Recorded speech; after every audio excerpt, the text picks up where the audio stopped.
Assalamualaikum warahmatullahi wabarakatuh. Perkenalkan, saya Risma Al-Husna, calon guru penggerak angkatan 11 dari SMA Negeri 2 Nangapino, Kabupaten Melawi, Provinsi Kalimantan Barat. Pada video kali ini, saya akan memaparkan kesimpulan dan refleksi pemikiran Ki Hajar Dewantara pada modul 1.1 koneksi antar materi. Baik sobat penggerak, pendidikan dan pengajaran adalah dua hal yang berbeda. Pengajaran adalah proses pendidikan dalam memberi ilmu untuk kecakapan hidup anak secara lahir dan batin. Sedangkan pendidikan adalah memberi tuntunan terhadap segala kekuatan kodrat yang dimiliki anak agar ia mencapai keselamatan dan kebahagiaan yang setinggi-tingginya sebagai manusia maupun sebagai anggota masyarakat.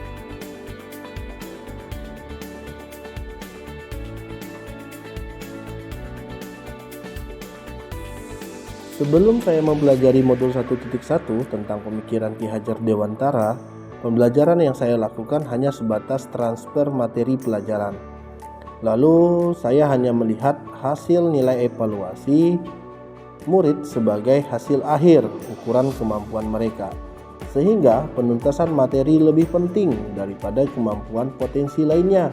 Selain itu, saya beranggapan bahwa murid hanya sebagai objek pembelajaran saja, sehingga pembelajaran terpusat pada guru. Saya tidak memperdulikan apakah murid sudah benar-benar paham ataukah belum, karena bagi saya yang terpenting materi selesai saya berikan. Sebelumnya saya juga menganggap keberhasilan siswa adalah pencapaian nilai KKM, sehingga saya pun sering tidak puas jika banyak murid saya yang tidak tuntas KKM setelah melakukan evaluasi.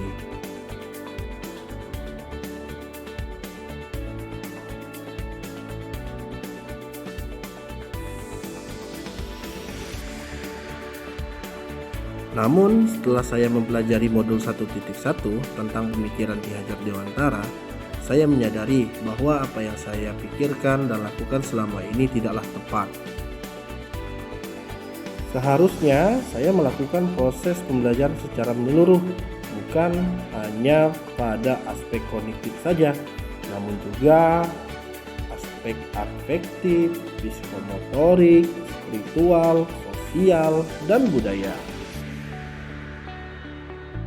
Halo sobat penggerak, apakah kalian tahu murid bukanlah sebagai objek dalam pembelajaran, melainkan sebagai subjek dalam pembelajaran, yang mana murid memiliki kebebasan dalam berekspresi, menyampaikan pendapat, dan berkreasi dalam pembelajaran.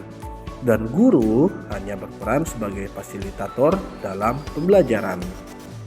Dalam proses pembelajaran, guru harus ikhlas dan penuh kesabaran agar terwujudnya pembelajaran yang menyenangkan dan tentunya berpihak pada murid. Selain itu, saya harus memahami karakteristik murid karena setiap anak lahir dengan kelebihan dan kekurangan yang berbeda. Saya harus menghargai setiap karakter murid dan saya harus memberi mereka kesempatan untuk tumbuh sesuai dengan kodratnya.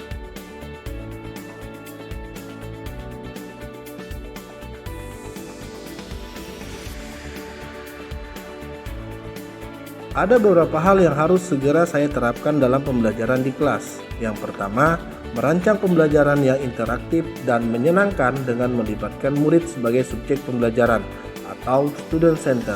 Berikutnya, saya akan menerapkan pembelajaran yang membawa anak untuk berpikir kritis, kreatif, komunikatif, dan kolaboratif.